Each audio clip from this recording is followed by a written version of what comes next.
श्री क्षेत्र भीमाशंकर हे गेल्या 5 महिन्यांपासून दर्शनासाठी भाविकांना बंद करण्यात आलं होतं आणि आता काल आपण पाहिलं की मुख्यमंत्री देवेंद्र फडणवीस यांनी भेट देऊन या सगळ्या विकास कामांची पाहणी केली आणि आता भाविकांसाठी दर्शन खुलं केलं जाणार आहे। या दरम्यान जे आंबेगावचे आमदार आहेत दिलीप वळसे पाटील आणि खेडचे आमदार बाबाजी काळे हे देखील त्या ठिकाणी उपस्थित होते आणि तिथे जेव्हा मुख्यमंत्री देवेंद्र फडणवीस यांनी या दोन्ही आमदारांना सोबत घेऊन एक वाक्य उच्चारलं ते म्हणजे बाबाजी काळे यांना मी प्रपोजल दिलं आणि त्यानंतर एकच चर्चा सुरू झाली। नक्की प्रपोजल काय आणि कशा पद्धतीने वाक्य खरं तर मुख्यमंत्र्यांनी तुमच्याकडे फेकले?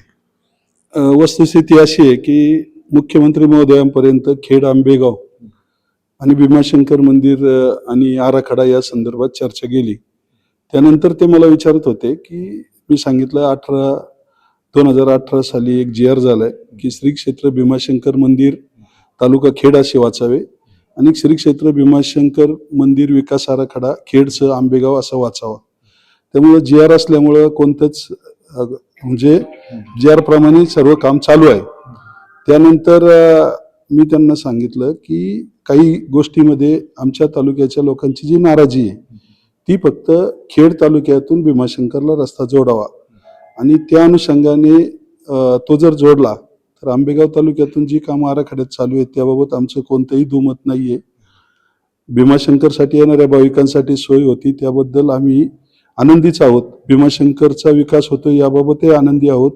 शासन जे प्रयत्न करते जिल्हा स्तरावर आपले कलेक्टर साहेब प्रयत्न करतात यावरही आम्ही आनंदी आहोत।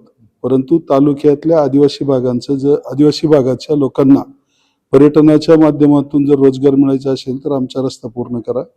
त्यांनी सांगितलं की काय काय अडचणी आहेत, अभयारण्याच्या काय आहेत, कुठं काय केलं पाहिजे, इको टुरिझम मधून अजून काय वाढवलं पाहिजे याचा सगळा एकदा मला आराखडा द्या आणि ते प्रपोजल घेऊन माझ्याकडे या, मी तुमच्या सगळ्या अडचणी सोडवतो। म्हणजे आपल्या हे कुंभमेळ्यापर्यंत तुमचं एकही काम खेड तालुक्याच्या बाजूने मी ठेवत नाही असं त्यांनी मला म्हणजे प्रस्ताव दिला आणि तो मी लवकरच देतो असं त्यांना सांगितलं आणि त्याला ते प्रपोजल बोलले। नाही, पण आता ह्या प्रपोजल वरून वेगळी चर्चा सुरू झाली की नक्की तुम्हाला भाजपमध्ये येण्याचं काही आव्हान दिले किंवा त्या संदर्भात तुम्हाला काही प्रपोजल आले, अशा काही राजकीय चर्चा सुरू झाली? राजकीय कालची भेट नव्हतीच।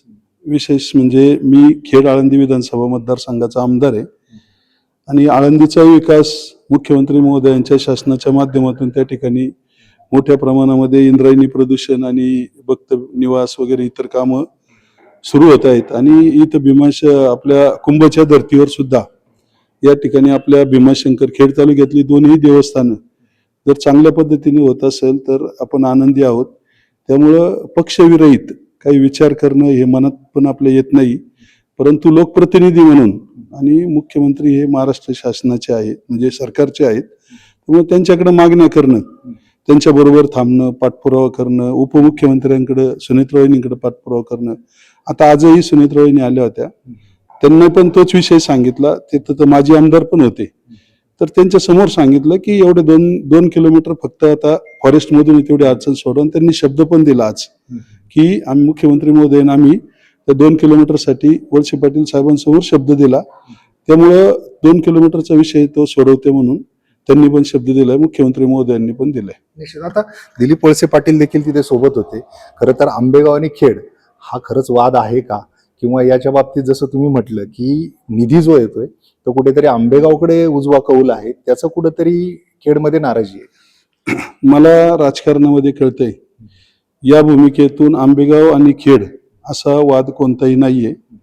भीमाशंकर मंदिर हे खेड तालुक्यातच आहे।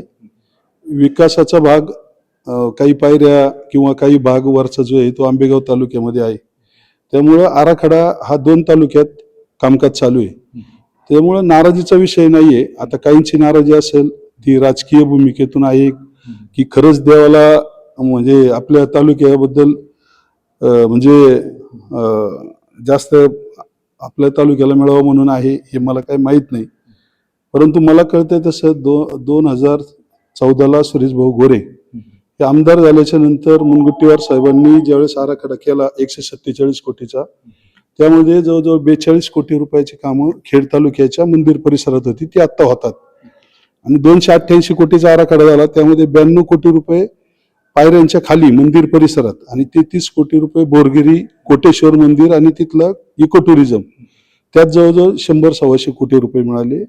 पहिल्या आराखड्यामध्ये जवळजवळ 40-50 कोटी रुपये आणि आता जो तिसरा आराखडा 172 कोटी.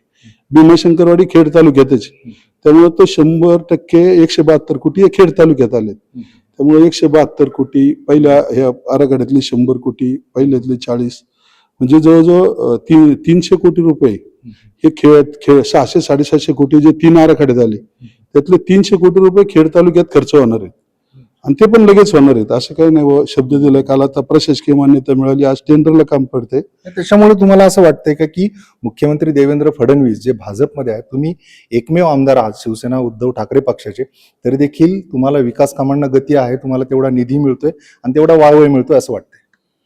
आता माझ्या पाठीमागे देवाची कृपा आहे.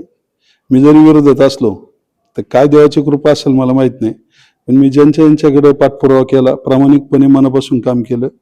मला समोरचे विरोधक जरी असलो तरी देवाच्या कृपेने ते यश म्हणून प्रतिसाद येतो आणि कामं होतात. भविष्यात आता त्याचा प्रत्यय अजून येईल.